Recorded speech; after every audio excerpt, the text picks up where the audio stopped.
Cinema ఇండస్ట్రీలో number గేమ్కి ఉండే ఇంపార్టెన్సీ ఎప్పుడూ మారదు. అది టాలీవుడ్ అయినా కాలీవుడ్ అయినా, చివరికి బాలీవుడ్ అయినా కూడా సిచ్యువేషన్ మాత్రం సేమ్. అలా అనుకోకుండా క్లాష్తో ఒకే రోజు రిలీజ్ అయ్యాయి బాలీవుడ్ బాద్షా షారుఖ్ ఖాన్ సినిమా రయీస్, హృతిక్ రోషన్ ఇంట్రెస్టింగ్ మూవీ కాబిల్. ఈ రెండు సినిమాలపై అంచనాలు బాగుండడంతో ఏ సినిమా పెద్ద విజయం సాధిస్తుందనేది పజిల్గా మారింది.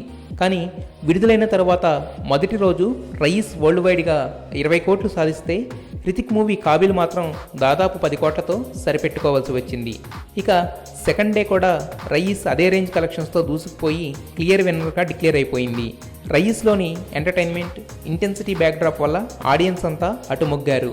కాబిల్ బ్రిలియంట్ మూవీ అయినప్పటికీ రయీస్ని దాటే రేంజ్కి మాత్రం చేరలేదు.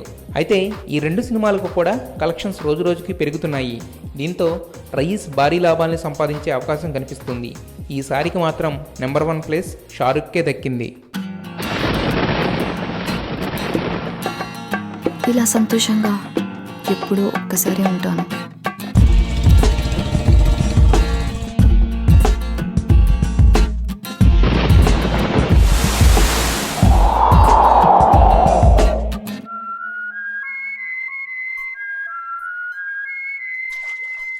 నాలాగా నచ్చినట్టుగా బతికే అమ్మాయిల్ని చులకనగా చూద్దాం ఈ ప్రపంచానికి బాగా అలవాటు.